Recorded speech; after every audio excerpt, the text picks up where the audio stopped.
eu quero, para já desculpar-me, porque eu estou com um problema já há alguns dias de faringite, laringite e outras ites mais próprias aqui do nosso clima, tão estável, né, como todos sabemos que é, mas quero crer que vou conseguir levar isso até o fim, sem fazer qualquer dramatização nesse momento. Mas agradeço as palavras do Marlene, a meu respeito, e o tema que me foi sugerido a exame nesta ocasião é menos amplo, obviamente, do que é o temário do evento. A minha palestra é um segmento do evento. E, segundo o título que foi dado, seriam os pressupostos recursais do recurso de revista à luz da nova legislação. Se me permite a deselegância, eu dispensaria pressupostos recursais dos recursos. Aí é um pleonasmo evitável, são pressupostos do recurso de revista, o quanto basta, a clareza do tipo. E que fiz então? O tema é eminentemente técnico. Eu disse há pouco à desembargadora que o recurso de revista tem natureza extraordinária. Sim, tem. Tanto tem que o nome dele inicial era recurso extraordinário. Até 1949, portanto, durante 6 anos de vigência da CLT, era com essa denominação que ele era identificado no texto da norma. Como isso suscitava uma certa confusão com o recurso extraordinário do Supremo, rebatizou-se, então, essa modalidade de recurso trabalhista para de revista. Digo isso não só pela sua oportuna referência da mesa, mas para mostrar que, em que pese o fato de se haver alterado o rótulo, o conteúdo subsiste, ele tem natureza extraordinária. O que, de certo modo, ainda não é o assunto do qual vou me ocupar hoje, só estou falando isso em função do que disse a desembargadora Marlene. Mas, de certo modo, isso justifica, inclusive, os rigores com que as normas legais estabelecem para efeito de exame de admissibilidade desse tipo de recurso. Ele já não tem a ver com duplo grau de jurisdição, tem, portanto, natureza extraordinária, sim. O que fiz, então, para submeter à apreciação dos senhores, fiz um roteiro de exposição, mas insisto, como o tema é extremamente técnico, eu tive de entremeá-lo com várias súmulas e OJs, ou orientações jurisprudenciais do Tribunal Superior do Trabalho. Eu, daqui onde estou, não tenho controle daquela tela, tenho controle aqui do monitor. Mas imagino que o que estará aqui estará lá. Qualquer descompasso, por gentileza, avise-me. Eu vou fazer uso. Então, deixa eu vou usar aqui. Tá, funciona. Então, lá estão os pressupostos. O que fiz? Embora o objetivo central da exposição que me coube sejam os pressupostos do recurso de revista, exame desses pressupostos, nós temos que fazer uma análise dos pressupostos em geral, ou seja, dos pressupostos que se referem aos recursos de modo geral, até porque o próprio recurso de revista irá submeter-se em larga medida a esses pressupostos gerais, embora vá ter lá os seus pressupostos específicos. Bem, classicamente, pelo menos em todos os livros que escrevi sobre o tema, sempre dividi os pressupostos dos recursos em dois grupos básicos: os subjetivos, o que dizem respeito ao sujeito, e os objetivos. Entre os subjetivos, eu até inseria 4 pressupostos, 3 pressupostos. Mais tarde, convenci-me de que deveria inserir um quarto, que está aí. Então. E esses pressupostos objetivos são a legitimidade, a capacidade, o interesse e a representação. Irei deter-me com maior ou menor intensidade nesses requisitos, conforme seja a importância que eles apresentam. A legitimidade não vai oferecer, seja por recurso em geral, né, de revista, grande dificuldade. E quem são os legitimados para a interposição de recurso? As partes, o terceiro prejudicado ou o Ministério Público, não apenas como parte, mas como fiscal da lei. O requisito, então, subjetivo da legitimidade, até, penso eu, não oferece maior dificuldade de ordem prática. Quanto à capacidade, Não é um requisito também de profunda indagação, porque é capaz todo aquele que se encontrar no exercício regular dos seus direitos. Nos termos do código, do próprio Código de Processo Civil, a capacidade diz respeito a todo aquele que tem o exercício regular dos seus direitos. O interesse processual. Aqui sim, vamos nos deter um pouco. O interesse como um pressuposto, como um requisito para a admissibilidade de recursos em geral. Desde os bancos acadêmicos até os livros tradicionais de doutrina, e até o próprio legislador sempre usou a expressão do interesse, o recurso interposto pelo vencido. Não está errada a afirmação. No geral, é a parte que tem os seus interesses contrariados pela sentença ou pelo acordo que encontra o interesse de interpor o recurso para tentar modificar aquela decisão.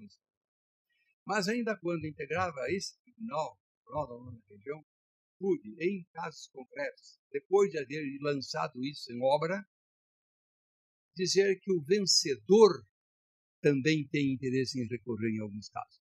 Obviamente que era uma afirmação que exigia uma justificação, porque parecia ilógico, parecia contrariar o senso comum, a possibilidade de o vencedor na causa estar legitimado para interpor o recurso de uma decisão que lhe foi favorável.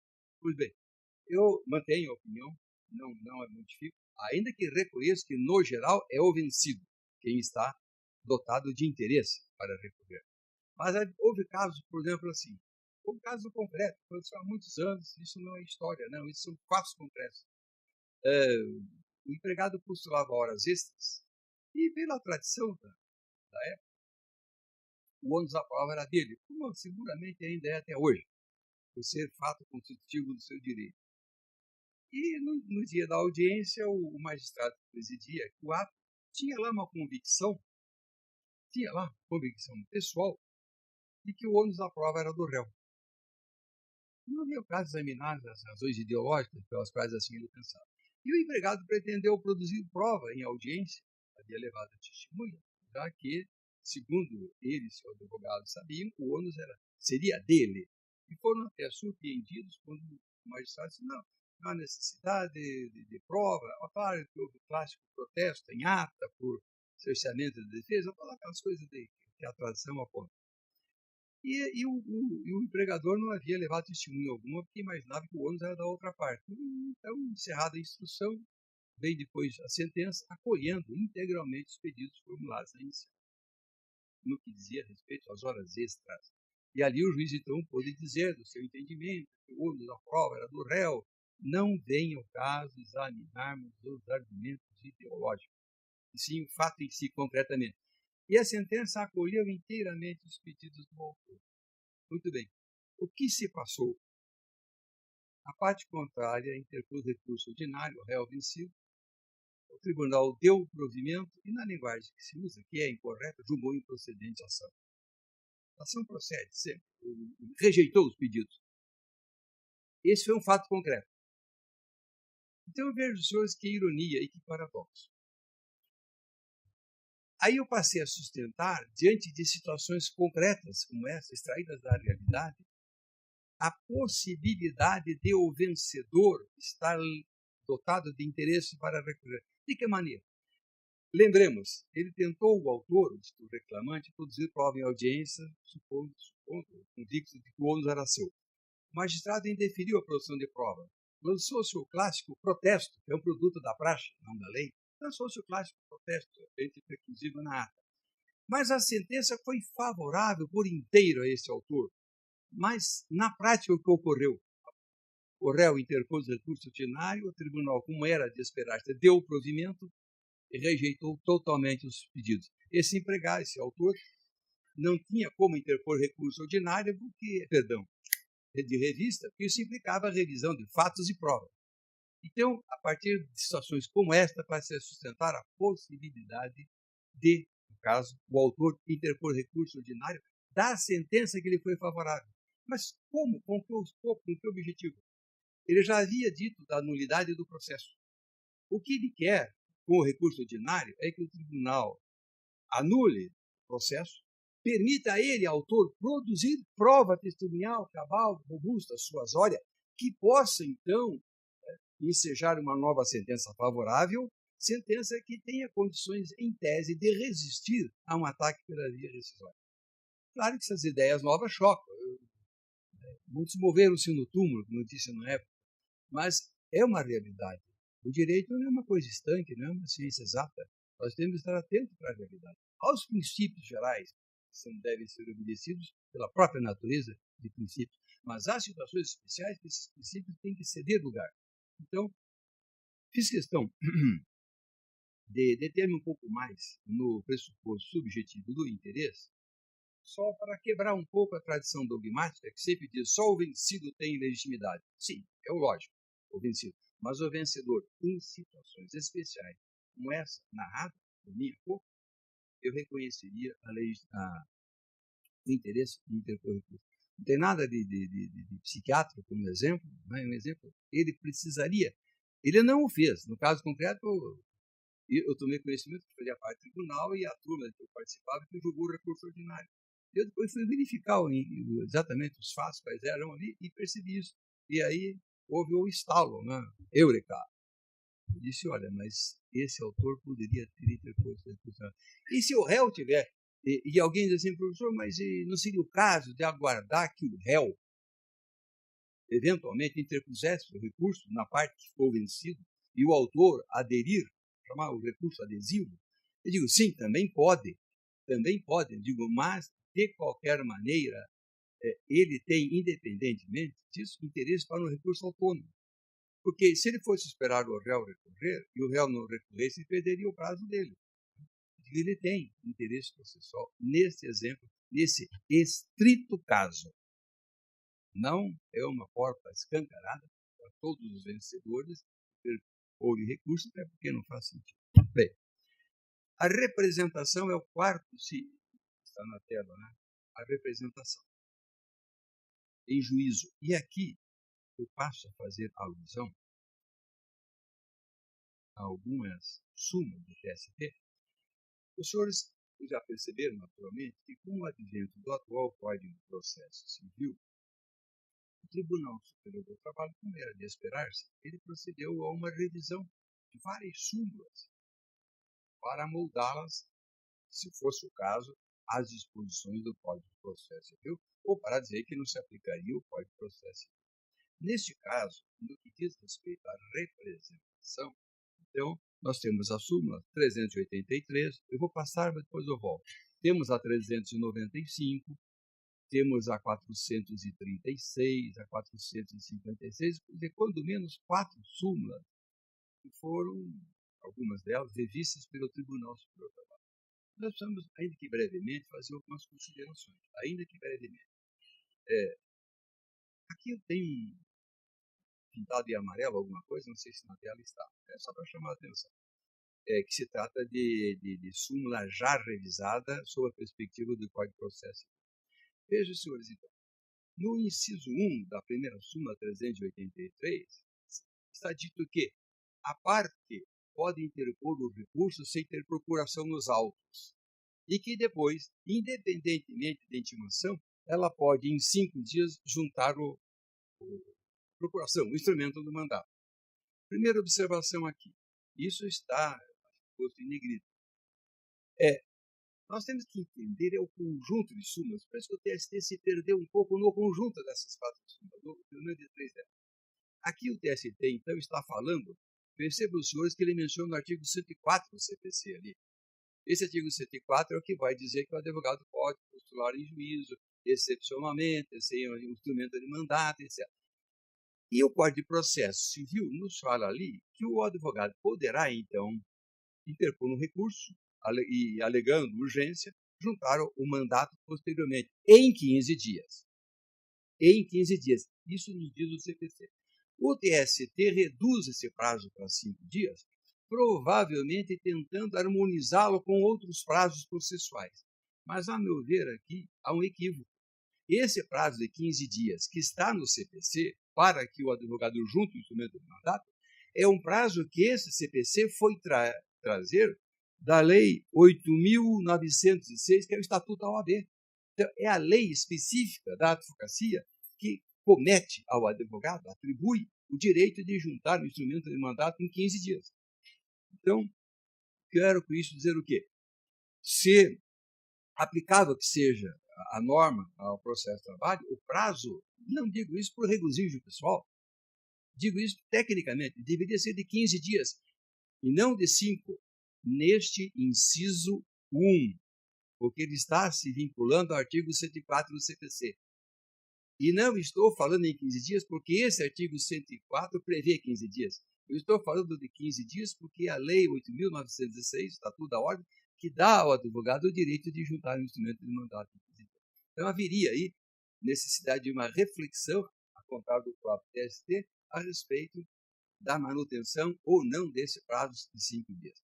Tecnicamente é ilegal esse prazo de 5 dias. Tecnicamente falando, é ilegal, porque a lei que não está derrogada e nem revogada, Lei 8.906, é quem fixa o prazo de 15 dias.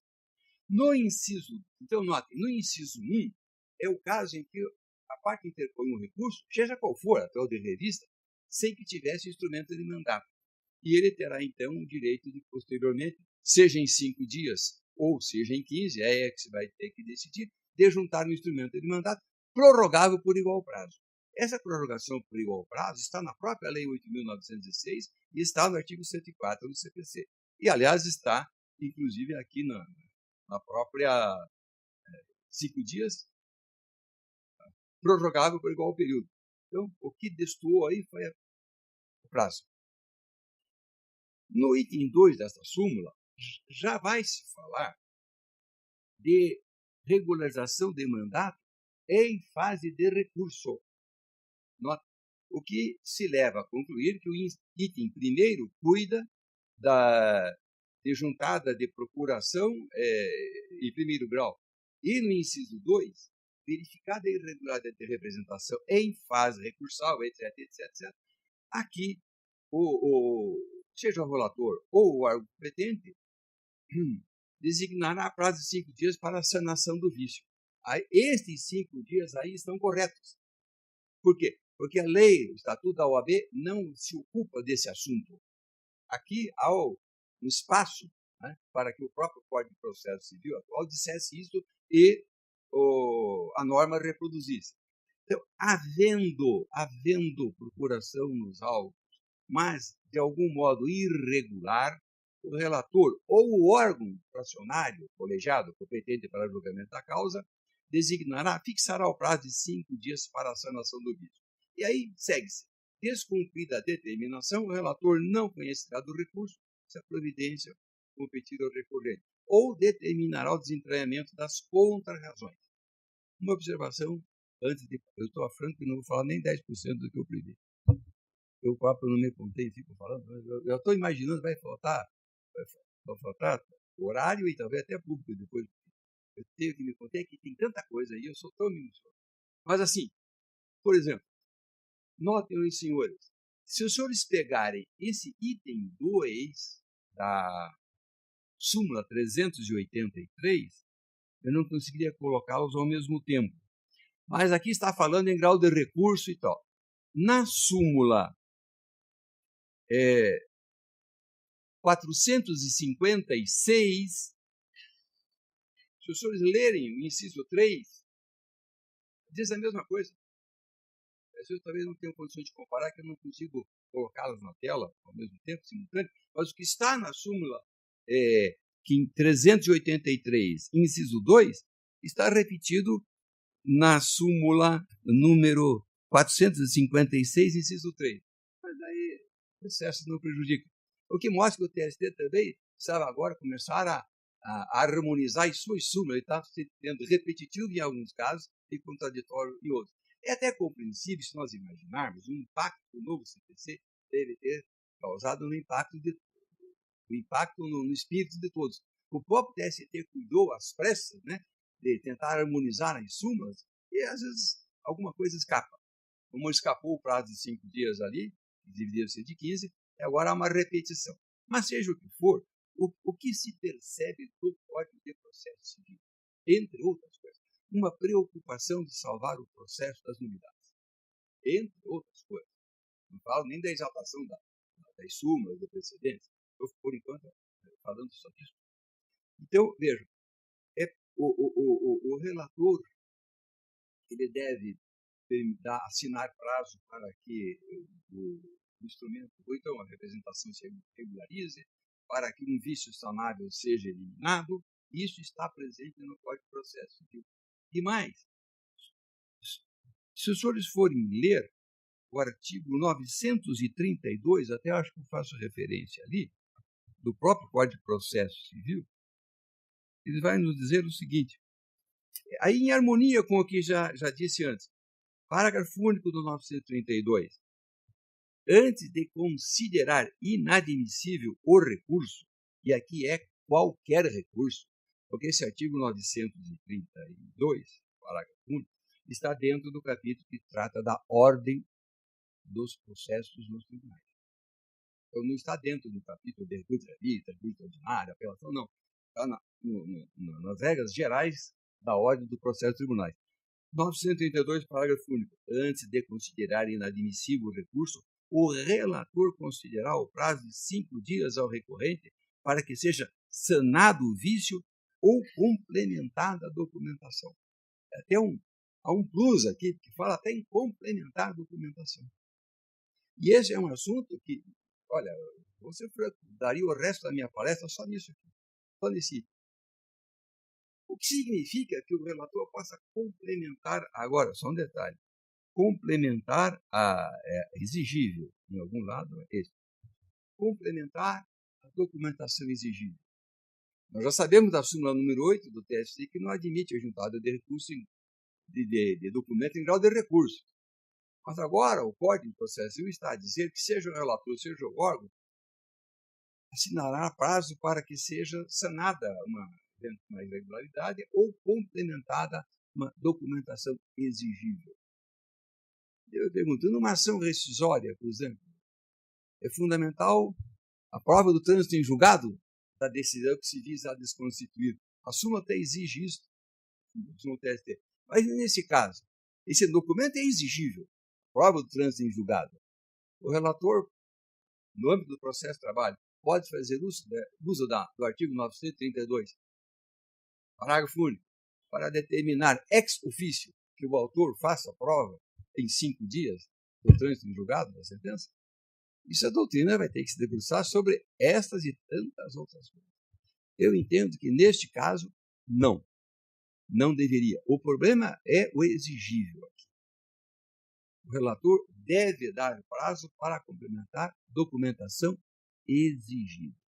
Documentação aqui não está dizendo de preparo, de custas, porque isso vai ser objeto do artigo 1007 lá dentro. Então, aqui nós estamos falando puramente de documento mesmo, por prova material de um fato. Os senhores, no exercício da judicatura, em segundo grau, é que vão ver como administrarão essa regra. Porque é fácil ler e explicar, sem justificar. Olha, agora o relator pode determinar a junção do documento exigível. Determinar a junção em 5 dias.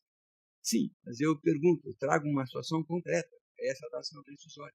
É indispensável a prova do trânsito em julgado para que se possa admitir a ação rescisória. Embora não seja recurso, mas aqui está falando em ordem dos processos nos tribunais, quer dizer, até de competência originária.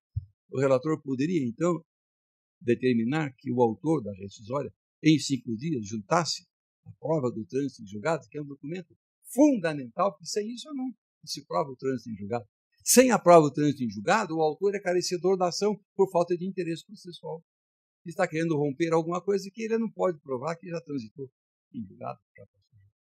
Existe um universo aqui que eu gastaria, sem exagero, sem período, sem proporções, até às 11 horas, talvez não deu falar, só de falando do começo disso aqui.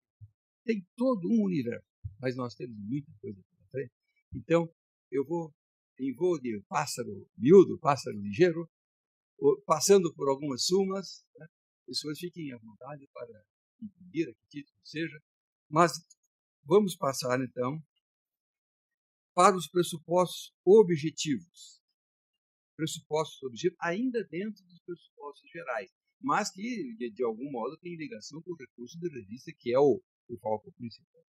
Os pressupostos objetivos. O primeiro é a recorribilidade do ato, obviamente, a recorribilidade do ato. Porque pode parecer óbvio, mas existe, por exemplo, norma legal, ainda que tenha se discutido no passado, está em vigor ou não, está em vigor. A Lei 5.584, de 26 de junho de 1970, foi uma das melhores leis que já se fizeram neste país em matéria trabalhista. O resto foi tudo para se lamentar. Mas essa foi uma lei que, entre outras coisas, uniformizou em 8 dias o prazo para recurso. Pela primeira vez falou em honorários assistenciais para o sindicato, e uma lei extraordinária. Entre outras coisas, esta lei vedou a interposição de recurso das causas cujo valor não excedesse a 2 salários mínimos. O valor da causa, não da condenação, da execução. Então, toda a causa a que se tenha atribuído um valor inferior a 2 salários mínimos não admite recurso. Pela lei de 1970. A condenação pode ter sido de 50 mil reais, de 200 mil reais. Não haverá recurso se o valor atribuído à causa foi de até 2 salários mínimos e não houve impugnação. Houve quem sustentasse que essa lei teria sido revogada, não foi revogada. Podia ter sido, mas tecnicamente não houve revogação dessa lei. O que houve foi uma coisa muito interessante, e aí eu começo, aí as minúcias não adianta, só assim. Esta lei determinava, então, proibia recursos nas sentenças dadas nas causas até 2 salários mínimos. E se questiona, exceto se a sentença contravier norma constitucional. E aí se indagava, bem, e se a sentença violar manifestamente a expressão literal da Constituição da República, que é a exceção que a Lei 5.584 prevê? Qual é o recurso cabível? E não se sabia. Eu, na época, construí o entendimento que prevaleceu. É recurso ordinário ao regional de natureza constitucional. Ele é um recurso ordinário porque ele está ligado ao duplo grau. O órgão advém ao tribunal, que vai julgar, mas ele tem um componente constitucional. Ele teria que, de qualquer forma, chegar ao Supremo. Pois bem, por que isso? Porque a Constituição da época determinava que só caberia recurso extraordinário ao Supremo, obviamente, das decisões do Tribunal Superior do Trabalho. Então, você não tinha como fazer um recurso direto para o Supremo.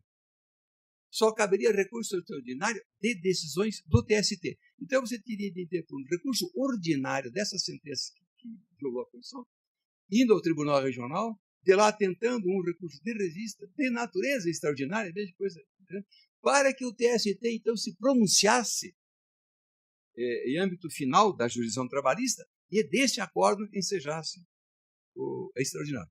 Pois bem, vem a Constituição de 88 que diz: cabe recurso extraordinário para o TST das decisões de última ou de única instância. Ou de única instância, que é o caso. Então, significa o seguinte, que, a contar da Constituição de hoje, uma sentença dada nas ações de alçada exclusiva da vara, ou seja, em causa que não comportaria recurso em princípio, como a sentença transgrediu norma constitucional, é recurso extraordinário direto ao Supremo. Tormentoso, que vai ter que questionar, vai ter que mostrar o requisito fundamental da relevância, mas agora, então, a Constituição, com a nova redação que trouxe, permitiu o chamado per saltum, ou seja, a interposição de um recurso de um órgão de primeiro grau, saltando pelo regional, pelo TST e indo direto ao Supremo. Isso é uma realidade. Tem que paginar mais essas sentenças, né? Porque os valores que se atribuem à causa. Aliás, interessante, eu sempre sustentei que no processo de trabalho não havia exigência de que a petição inicial contivesse valor. Era só ler a CLT. O que não significava que não se devesse colocar um valor à causa. Mas eu sempre disse, olha, basta que você leia o CPC, nosso quase esquecido, a CLT, para verificar que não há exigência de valor da causa. Aí torciam o nariz, alguns setores da jurisprudência, não, professor, não há exigência, também não há proibição. Essa lei 5.584, que é de 26 de julho de 1970, ela veio dizer o quê? Verificando o juiz que a inicial não contém o valor da causa, não diz lá, o juiz tem que fixar prazo para a parte fornecer o valor sob pena de indeferimento. O juiz arbitrará o valor da causa. E se a parte não concordar, tem o prazo de 48 horas para recorrer. É um recurso sui generis, diretamente ao presidente do tribunal. Quem vai julgar esse recurso ordinário não é o colegiado, é o recurso de gabinete. É o presidente do tribunal que vai decidir se mantém aquele valor da causa ou não mantém. E é irrecorrível a decisão. Isso foi a Lei 5.584. Uma lei foi excelente. Foi a lei, eu ainda não havia entrado na magistratura. Essa lei, eu disse na época, merecia uma placa por parte da OAB, que foi a lei que tornou obrigatória a prestação de assistência judiciária gratuita pelos sindicatos aos trabalhadores. A partir desta lei, todo sindicato, federação, confederação, se tornou obrigada a ministrar assistência judiciária, não justiça gratuita, assistência judiciária, não justiça gratuita, é outra coisa. Fornecer advogado. E sob pena de multa aos dirigentes sindicais. Essas entidades sindicais saíram desesperadamente à cata de advogados trabalhistas. Foi uma abertura, um Big Bang assim, de mercado impressionante. E foi por esta razão que, pela primeira vez, a lei cogitou de honorários, mas não falou de honorários advocatícios, honorários assistenciais. Por quê? Quando houvesse a condenação ao pagamento de honorários nessas causas, quando houvesse ou quando houver ainda, esses honorários vertem para o sindicato e não para o advogado. Por quê? Que a contrapartida pela qual os sindicatos tiveram que contratar advogados, corpos jurídicos, para atender a lei. E como compensação, ele recebe, por lei, esses honorários. E, na prática, ele repassa para o advogado, faz um acordo, isso não há problema. Mas vejam a importância de uma lei que data de tantos anos, né? Está em vigor ainda. Bem, só não contem para ninguém. Para mim, essa lei está revogada nessa parte. Quando obriga o sindicato a prestar assistência judiciária. Por quê? Porque, na época, o sindicato, pela Constituição de 67, com a emenda de 69, exercia funções delegadas do poder público. E hoje, o que a Constituição diz, quem é que tem que prestar assistência jurídica ou judiciária? O Estado. Então, hoje, nós não vamos espalhar, porque eu acho que os sindicatos prestam boa assistência judiciária aos trabalhadores, em geral. É uma dessas coisas que eu não me atrevo a dizer em praça pública. Mas, no meu íntimo, está revogado. Tacitamente está derrogado, que agora a responsabilidade pela minha subministração de assistência judiciária é do Estado, não mais da entidade sindical. É que aquele período militar, que os militares queriam controlar os sindicatos, deram a eles funções delegadas do poder público, que era uma forma de poder controlar. Inclusive, controlava a receita sindical, bloqueando a conta na Caixa Econômica. Era o sistema que funcionava. Eu vivi isso tudo. Né? Já não tenho 20 anos, faz muito tempo. Então, eu vivi essas fases todas, faço parte dessas. Bem, então a recorribilidade do ato é fundamental. O próprio TST nos fala, veja, o senhor, a súmula 218 não admite aqui o que é, né? Recurso de revista em acordo regional e agravo de instrumento. Então, um dos itens dentro dos pressupostos objetivos é saber se aquele ato jurisdicional é recorrível ou não. Então, há vários outros casos, nós não temos aqui vagares para mencionar, mas se o ato é recorrível. No caso da chamada chamada sentença de liquidação, que o senhor disse que nunca foi sentença aquilo, é uma decisão interlocutória. O artigo 884, parágrafo 3º, primeiro, o ato pelo qual o juiz julga, homologando geralmente os cálculos, não traduz sentença, ainda que a CLT fale em sentença de liquidação. Mas o legislador não é um doutrinador. O legislador fala, o que acha que é certo, é a doutrina que conserva. Eu sempre disse, isso aí não é sentença. Se fosse sentença, caberia recurso ordinário. Então, conquanto a CLT chame de sentença esse ato, ela própria diz que não cabe recurso. Por quê? Porque é uma decisão interlocutória, na verdade. Então, não caberia recurso do ato pelo qual o juiz julga os embargos, o juiz julga a conta, os cálculos, no caso, ou qualquer forma de liquidação, arbitramento, artigo. Né? Esse ato ele é irrecorrível, é bom que se diga, de imediato e autonomamente, porque ele vai ser impugnado lá adiante, na sentença que resolver os embargos da execução. Quando a sentença resolutiva dos embargos for publicada, aí a parte vai poder plenamente impugnar aquela decisão interlocutória que homologou ou não está. Esse é um sistema muito inteligentemente construído que o TST quis destruir. Quis destruir com um projeto deles, que eu tive de ser duro na crítica, O TST criava, em um projeto, mais de 200 e poucos artigos, que não soube dizer o que era aquilo, se era uma lei avulsa, era um código, criava, dentro desses 200 e poucos artigos, o processo de liquidação, processo autônomo.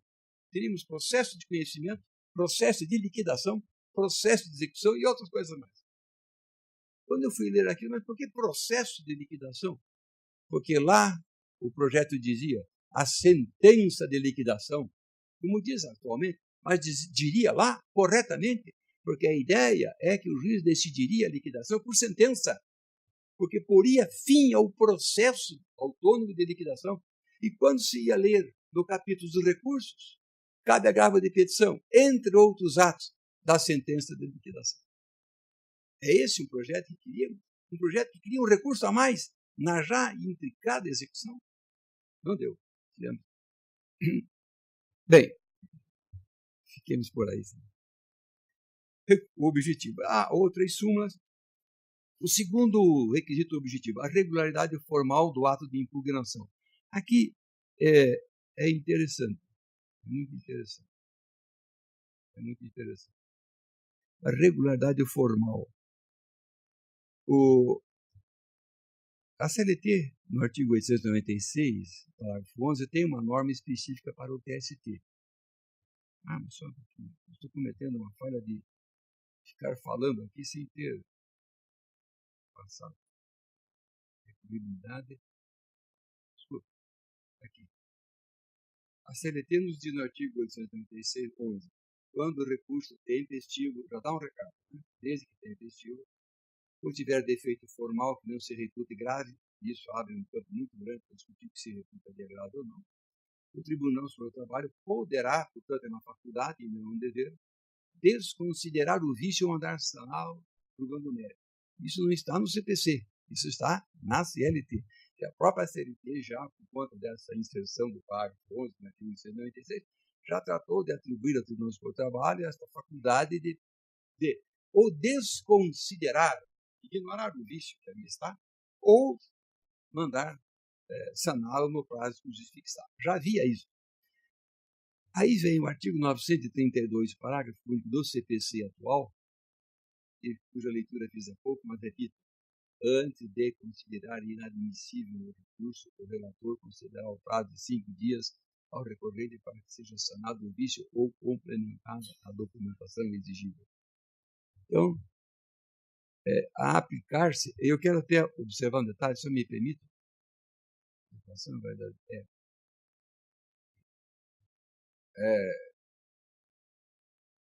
Salvo engano meu, a Instrução Normativa 39 do TST entende aplicável esse artigo 932 ao processo de trabalho. Vamos abrir aqui um rápido parênteses, sem esquecer de fechá-lo. Né? Provavelmente os expositores abrem parênteses e não fecham nunca. Você nunca sabe onde é que parou. Abrindo, então. O TST, todos o senhor sabe, editou, por força de uma resolução, ele editou uma instrução normativa que recebeu o número 39, em que o TST, movido com boa vontade, vamos admitir assim, ele examinou o Código de Processo Civil sob o ponto de vista do processo de trabalho e classificou essas normas do CPC em 3 grupos básicos. O primeiro grupo, aquelas normas que a instrução entendeu aplicáveis ao processo de trabalho.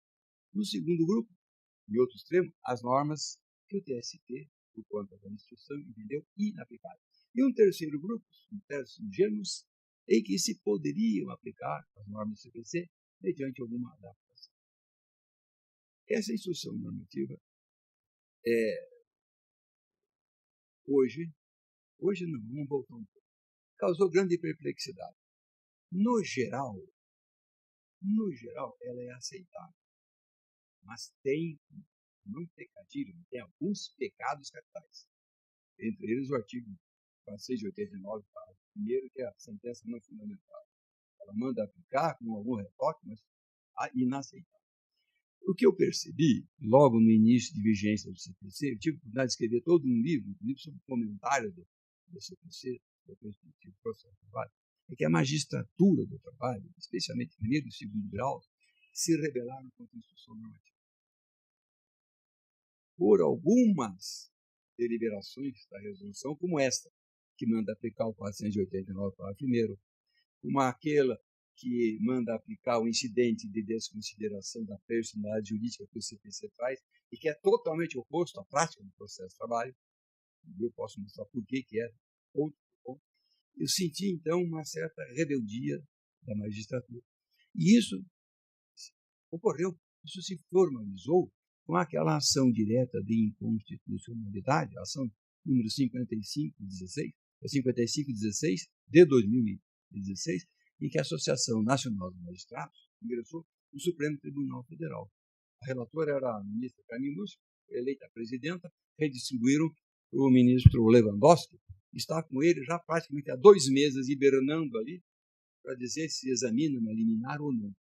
O que eu quero dizer aos senhores é o seguinte, eu fui examinar a petição inicial da ação direta de inconstitucionalidade que a Ana Matra promoveu, a Associação Nacional do Magistrado do Trabalho. E fiquei muito satisfeito com o que li, pelo seguinte. Em 1993, portanto, há 23 anos, e em um encontro aqui da Matra, nossa, da 9ª região, eu apresentei um trabalho. O meu trabalho era a inconstitucionalidade da instrução normativa. O argumento que usei lá há 23 anos é o que está na inicial. Não que copiaram, mas digo, houve uma coincidência. Eu sempre disse, havia violação, quando menos, do artigo 22, inciso 1 da Constituição da República, que atribui competência exclusiva à União para legislar sobre o processo. E o problema é que não perceberam que há dentro da própria Constituição uma distinção entre processo e procedimento. A competência para legislar sobre normas processuais é privativa da União. O que artigo 22, inciso 1, o que o artigo 24 da Constituição vai atribuir a faculdade para que os Estados e os Estados, ou mesmo tribunais, legislem sobre procedimento. Processo é método, é técnica estatal de solução de conflitos. Procedimento é o modo de atuar em juízo. Então, o TST pode editar instruções normativas sobre procedimentos. Como, por exemplo, como é que eu devo recolher o depósito recursal? Assim, perfeitamente. O que não pode é dizer, até assim, de antemão, isso se aplica, isso não se aplica. É legislar. Pois bem, nós estamos aguardando, então, o desfecho do julgamento da ação direta de inconstitucionalidade. Há, como é própria desta ação, um pedido de liminar que competirá ao ministro, relator agora, Lewandowski, dizer se concede a liminar ou não concede a liminar na ação direta. Depois, obviamente, o Supremo, o Pleno, vai se pronunciar.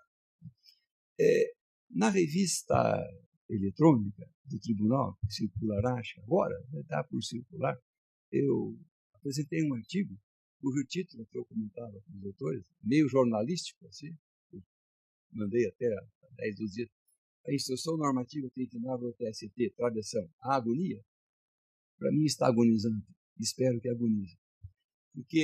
E o curioso é que os magistrados ficaram um pouco receosos do que poderia ocorrer se eles não aplicassem a Instrução Normativa 39.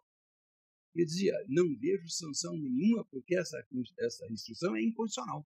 Bom, pelo menos do meu ponto de vista, aguardemos o Supremo.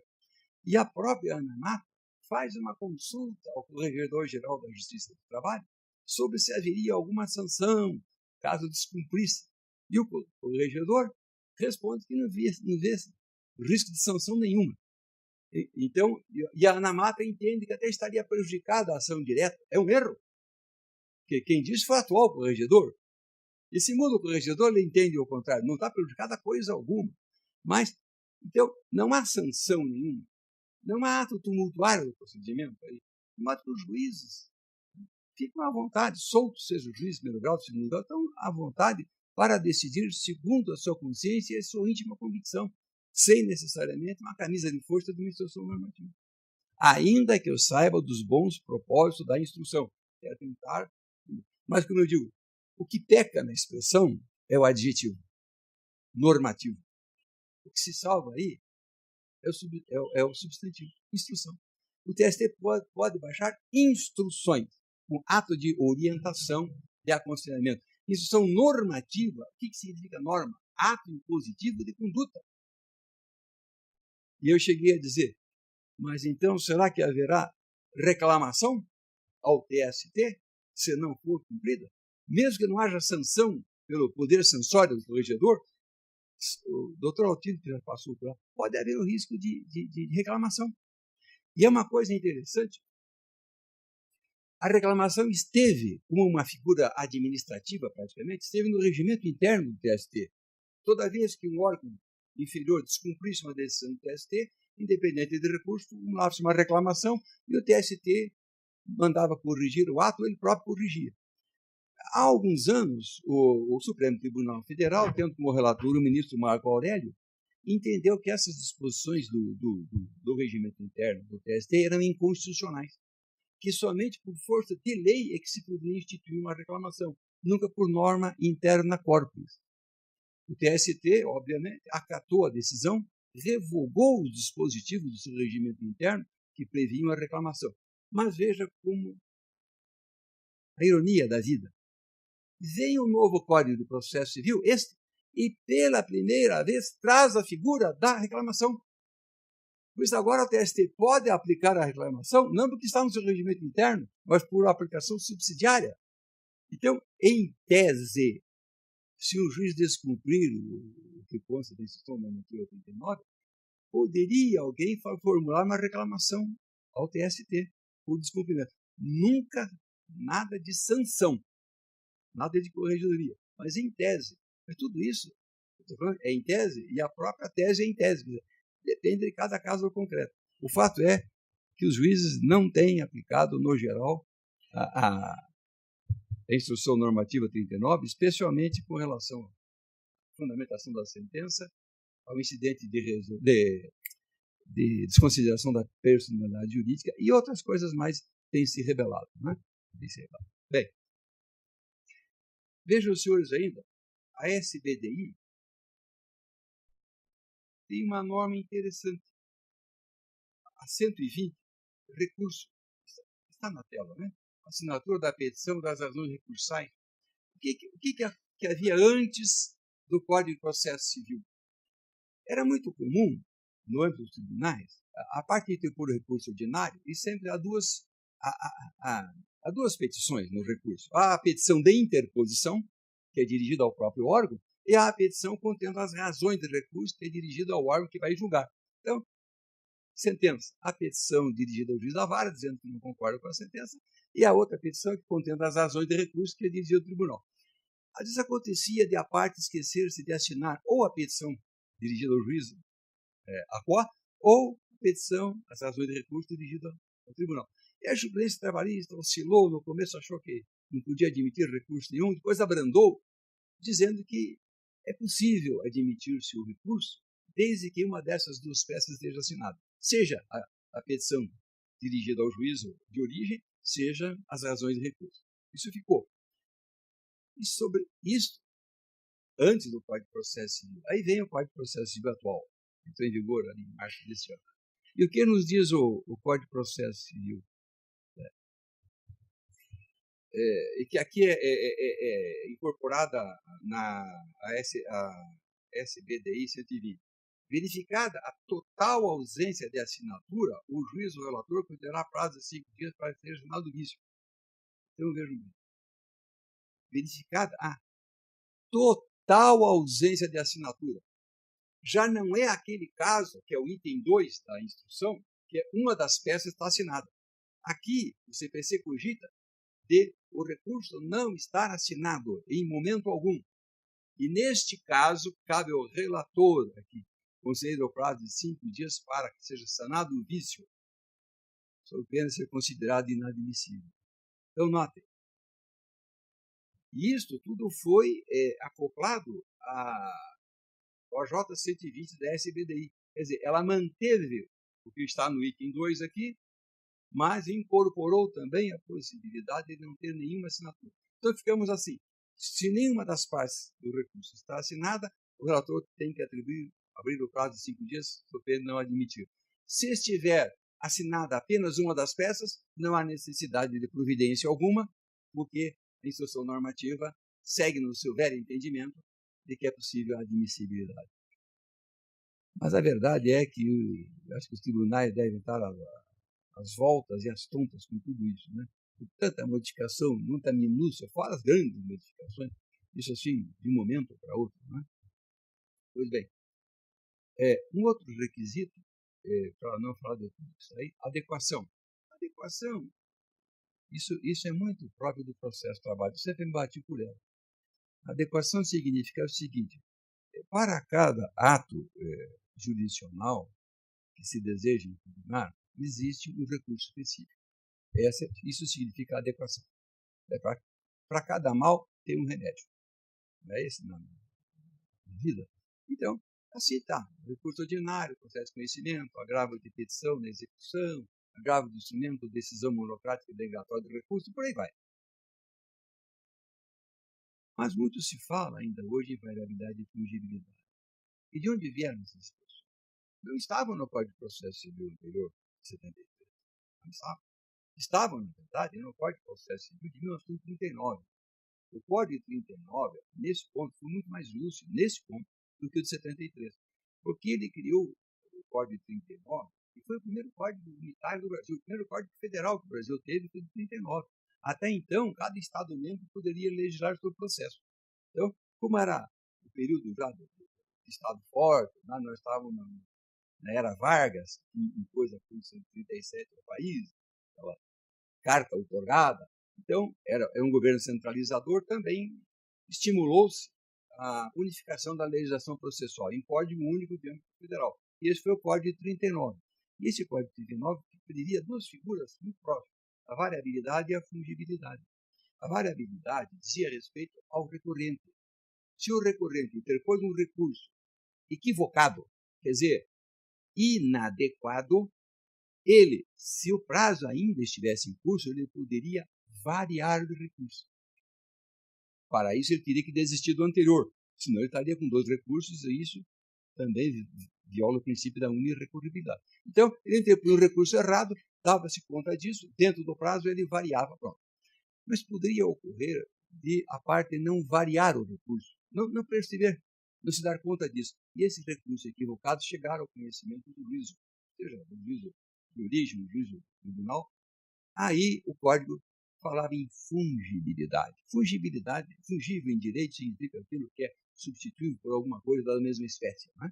Então, o Código de 39 atribuiu ao juiz de origem ou ao relator do tribunal a possibilidade de admitir o recurso errado como se fosse o certo, desde que não decorresse de erro grosseiro. Então, isto é algo que tem afinidade, sem dúvida alguma, com o processo de trabalho, que muito fala, ainda que em caráter retórico, de simplificação do procedimento, etc, etc. Então, no processo de trabalho, é perfeitamente possível admitir o recurso equivocado pelo certo. Agora, é evidente, desde que os pressupostos estejam presentes. Eu me lembro, em tempo de vara, nem era vara, era junta. A Rosemary já sorriu no fundo. Embargos de execução. O juiz julgava os embargos de execução a parte que vinha com recurso ordinário. Mas todo o conteúdo era de agravo de petição. O rótulo é que estava equivocado. Seria um formalismo bizantino, exagerado. Eu não admito o recurso, porque não, deveria ser o agravo de petição. Mas o conteúdo era de agravo. Eu conheço como sendo o recurso. Bem, adequação. A tempestividade não vai oferecer grande dificuldade. Os recursos trabalhistas típicos estão uniformizados em 8 dias. Né? Os embargos de declaração estão em 5 dias e, na verdade, eles não são recursos, são classificados como recursos por falta de um lugar mais apropriado. Não são recursos, na verdade. Então, não creio que haja dificuldade na tempestividade. Lembrando que a instrução normativa rechaça a possibilidade de contagem dos prazos em dias úteis. Tá? O CPC inovou ao determinar que os prazos sejam só contados em dias úteis. Eu sei que haverá divergência, mas com todo respeito, eu acho uma demagogia. Como se os prazos fossem muito rápidos em juízo. Não vou. Há um recurso de revista que está há 2 anos com o relator no TST. E aí ninguém fala em celeridade do procedimento. 2 anos. Eu, no livro, preconizo a contagem de dias úteis, porque fala os prazos processuais, esse é um prazo que beneficia o próprio magistrado. Os prazos processuais também serão contados em dias úteis do magistrado. Bom, mas é a minha opinião, está no livro. O TSE diz que é incompatível com o processo de trabalho, fere a celeridade. Por favor. Há recurso com 13 anos tramitando e isso não conspira. Um dia, 2 dias a mais, não seria esse, né? Grande mal. Mas, enfim, isso é a jurisprudência quem vai decidir. Na prática, obviamente, nenhum advogado vai querer correr o risco de saber o que o tribunal pensa.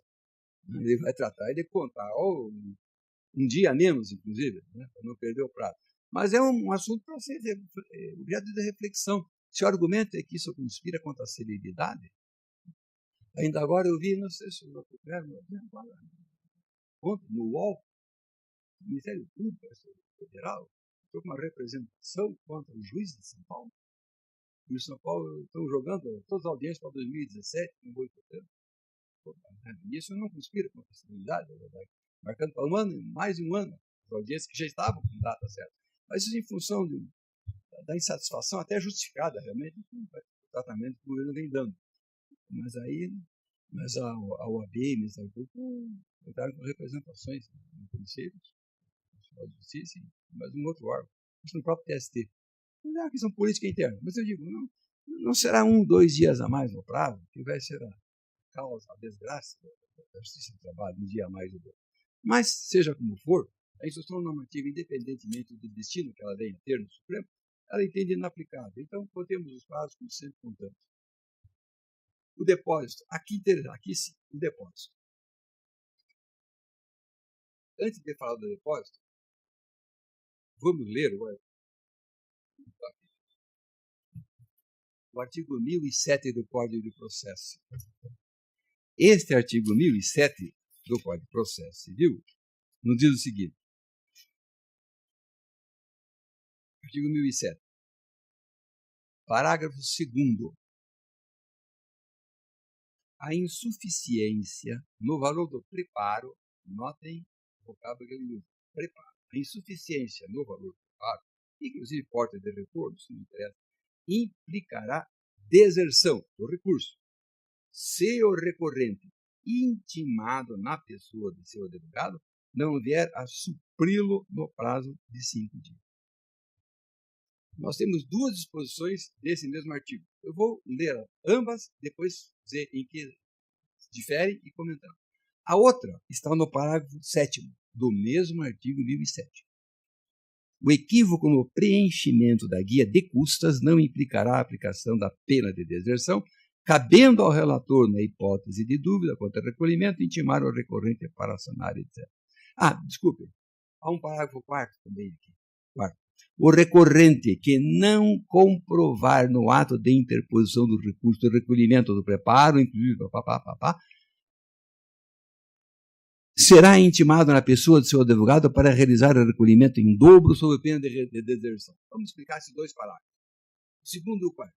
O parágrafo 2º, o legislador está tratando do preparo insuficiente. Parágrafo 2º. No parágrafo 4º, ele vai tratar da falta de preparo. Falta de preparo no sentido técnico, não é? Preparo profissional. Falta de preparo. Então, são 2 normas. E como elas vão repercutir no processo de trabalho, se é que vão. A instrução, o Código de Processo Civil usa uma expressão genérica, preparo. No ponto de vista do processo trabalhista, preparo compreende custa, depósito de recursos, emolumentos, tudo isso significaria preparo. Mas aí, então, nós perguntaríamos, e no processo de trabalho, então, é inteiramente aplicável essa norma? Ou seja, se alguém fez um depósito, título de recurso ordinário, um valor um pouco inferior, sei lá, muito inferior ao devido, deveria o juiz já de origem, primeiro grau, se fosse caso de sentença, fixar prazo para que ele complementasse sob pena de deserção? Outra pergunta.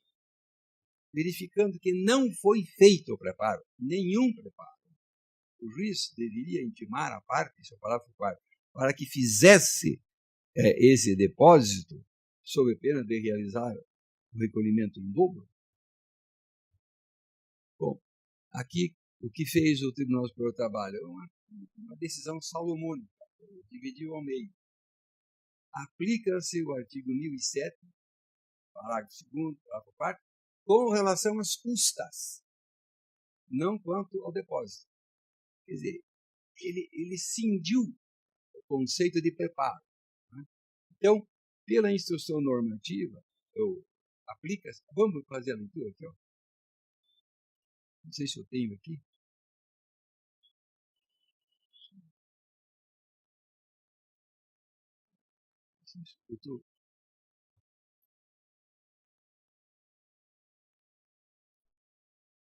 A custas, né? Não, tem um item de custas, que eu vou falar de um item de custas, eu estou falando de depósito, mas tem custas. Mas nas custas, aqui, olha, a instrução normativa admite, então, vejam, ambas as situações com relação às custas. Quer dizer, se o valor das custas for insuficiente, deve o relator intimar a parte para em 5 dias complementá-lo.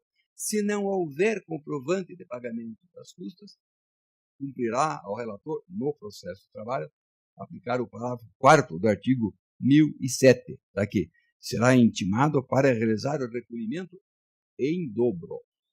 Então, assim, se é insuficiente o valor das custas, intima para complementar.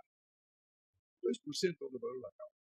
Se não há depósito algum de custas, o comprovante de pagamento, a parte é intimada para recolhê-las em dobro, dúplice, sob pena de deserção. Isso é admissível pela instrução normativa 39. No que diz respeito ao recurso 8, ao depósito pecuniário, nada muda. Nada muda. Bem, a minha opinião, antes e agora, mas eu vou me explicar. Eu sempre entendi que se tivesse faltando 1 centavo, está deserto. A parte sabe o valor, consta o valor, é encargo dela verificar, que senão, me lembro aqui no tribunal, vamos pegar custos, inclusive, era de R$55, a parte recolheu 54. Ah, mas só R$1, vamos admitir o recurso. Tá. E se amanhã depois faltarem R$2? Era 55, era 53. Vamos admitir? E se amanhã eram R$55, recolheu 51. Qual é o critério? Onde é que nós vamos parar? Então, é o Duralex. Né? Infelizmente, se as custas deveriam ser de R$55, ele recolheu alguma coisa menos que isso, não importa, dá deserto. Eu, pessoalmente, dizendo aos senhores, hoje, eu manteria essa opinião. Não transigiria. Até porque o TST fez uma divisão salomônica que não justifica. Ou bem, mandava complementar também o depósito, ou não manda completar nenhum, para dizer que não se aplica. Mas fez uma coisa que eu chamei de salomônica. Né? Quanto ao depósito, está aqui, olha, depósito. Depósito, né? Olha. 128. É o ônus da parte recorrente efetuar o depósito legal integralmente, sob a pena de deserção. Depósito recursal.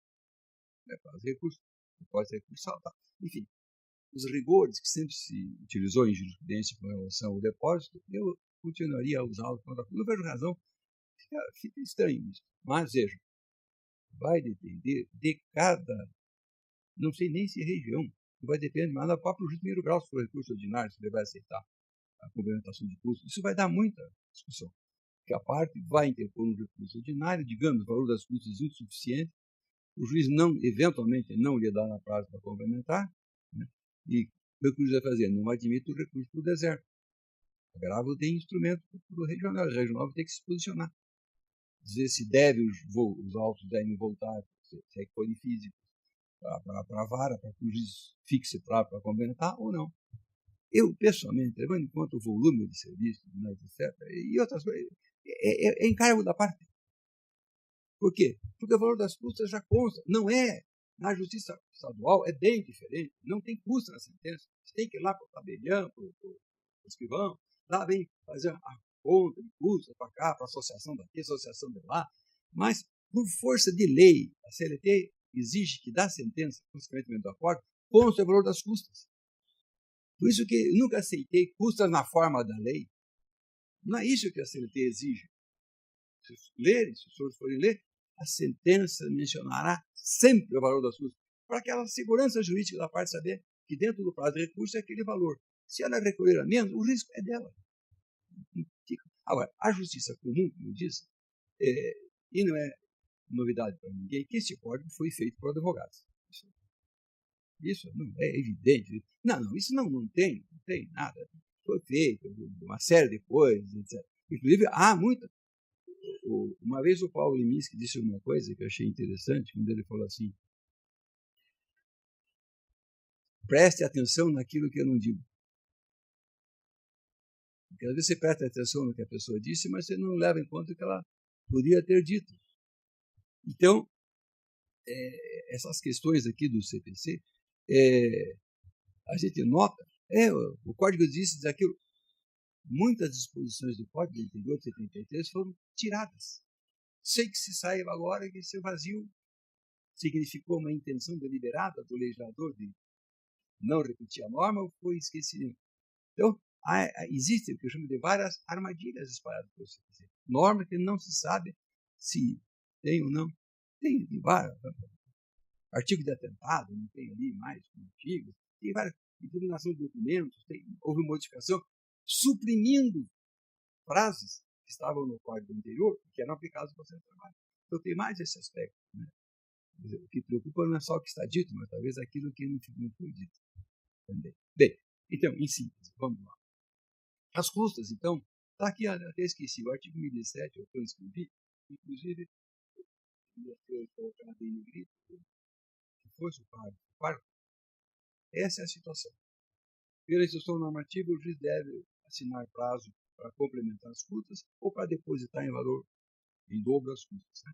Aí vocês podem ler melhor o quarto. Vejam, quarto. Se o recorrente não comprovar o recolhimento. No segundo, é a insuficiência. São situações distintas. Eu quero, aqui, vamos entrar agora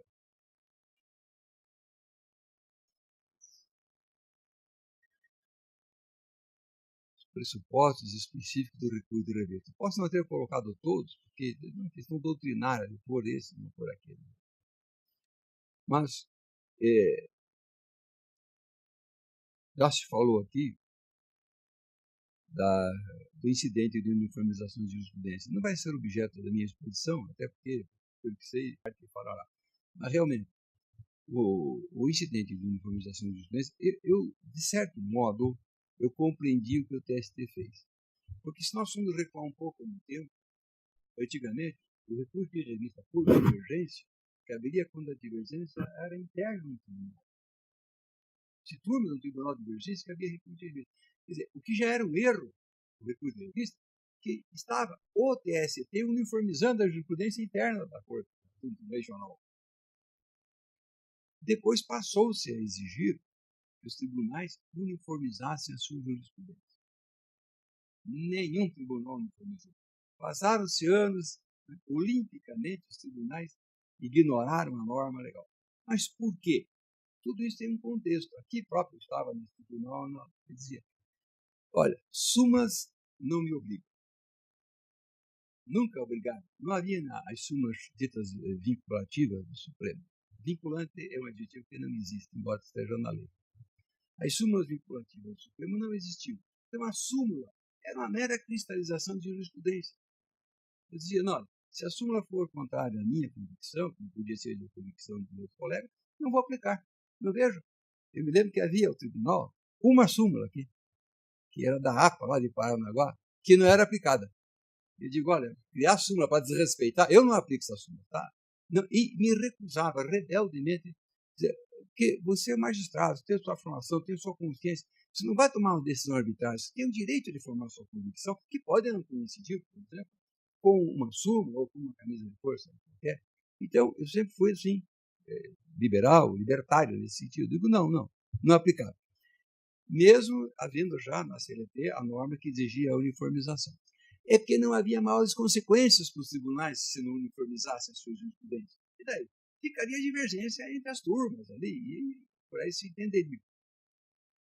Mas com a alteração da lei, essa lei de 35, A exigência continuou na CLT, não é novidade da lei, só que, entendendo-se as razões da lei, a entrevista dos ministros do TST, incluindo do ex-presidente, o que o TST fez? O TST disse o seguinte: olha, nós não queremos, isso antes da lei, não faz de elaboração. A ideia era: nós não queremos mais aceitar recurso de revista por divergência entre acordo de turma de um tribunal, digamos, e acordo de turma de outro tribunal. Qual era o argumento? Isso é o que acontecia. Né? Citava-se um acordo do Paraná, de Santa Catarina, divergência, e se ensejava, pelo menos nesse aspecto, a admissibilidade do recurso de revista, que o TST, então, exercer a sua função uniformizadora da jurisprudência. O TST, com alguma razão, penso eu, disse assim: citou-se um acordo aqui do tribunal, digamos, do Paraná e da primeira turma de Santa Catarina.